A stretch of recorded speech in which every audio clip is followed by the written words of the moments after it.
Okay, so the next thing we're going to go and do is prep the speaker for the Locomotive. I've already cut out my wires here to the length that I need them, and what I'm using here is a QSI speaker.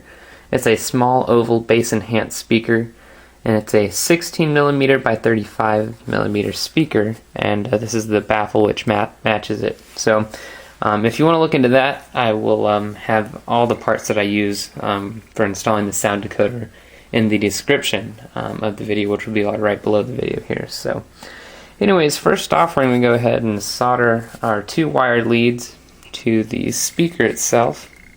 And as you can see right here, the 2 speaker wire pickups on the speaker. So touching it with just a little bit of solder. I'll go ahead and solder this to the speaker. And we're going to go and do the same for the other wire. And okay, so I went ahead and got my 2 wires soldered onto the speaker here. And so the next thing we're going to go and do is install the speaker into the baffle. And in order to do that, I'm going to go ahead and have to drill a hole so the wires can exit the baffle. So using a drill here, I'm going to go ahead and just drill a hole through it.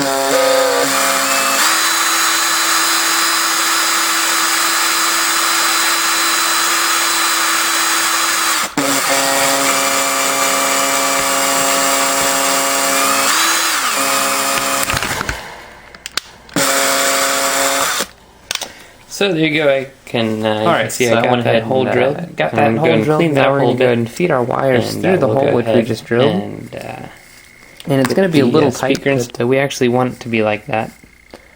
And we're actually going to go and seal this hole off again as soon as I finish, because you really do want your speaker baffle to be 100% airtight. That'll just produce a lot better sound. So I'm going to go and pull these all the way through, and we'll go ahead and glue in my speaker to the baffle.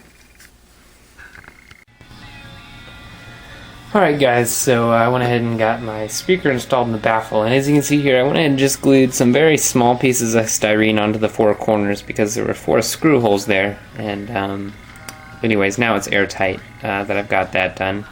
And I also went ahead and put a little bit of CA glue around this right here, even though it's hard to tell. And that just kind of sealed off that opening as well. So anyways, just one last thing to make sure this speaker is nice and solid and doesn't go anywhere is I'm going to take just a little bit of liquid plastic cement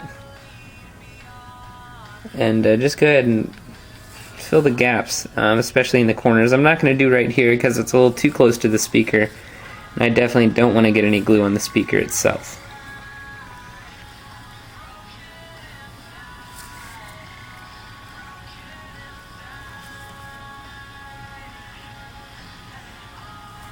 So there you go. The main reason I'm doing that is just to make sure that when the speaker's on and running that it doesn't shake at all or have any vibration. So I'm going to go and let this whole thing dry for just a few minutes, and then we'll install it into the decoder and see how the engine sounds. Alright, so I have the speaker sitting back here, and this is where it's going to go, and we'll talk about that in just a second. But anyways, I'm going to go and start off by installing it here. There's an S positive and an S negative. Those are for the speaker wires. So very quickly, I'm just going to go ahead and solder these in. I'm going to go and take my needle nose pliers.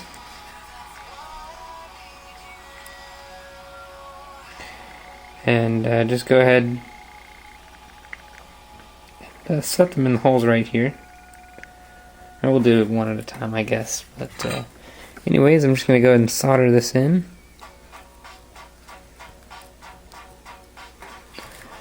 And I'm going to go and work on the second one real quick.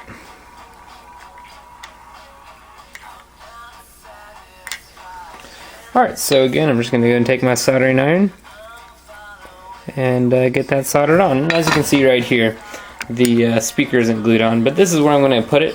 If it's possible, I'd always recommend gluing your speaker to the frame itself, and that'll just ensure that it doesn't have any vibration, because if you glue it to the shell, sometimes it can vibrate around it a little bit. But anyways, we're going to test this out on the track now because I don't have the shell completely on. But anyways, we're just testing out real quick, and everything's working good. It sounds good. Here's the horn, bell.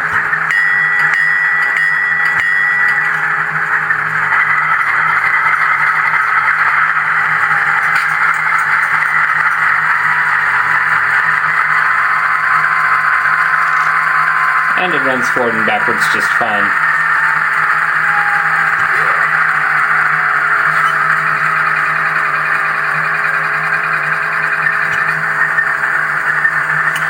So there you go. Now that we've got all the sounds and locomotive and engine working, we're going to go ahead and work on installing a few lights.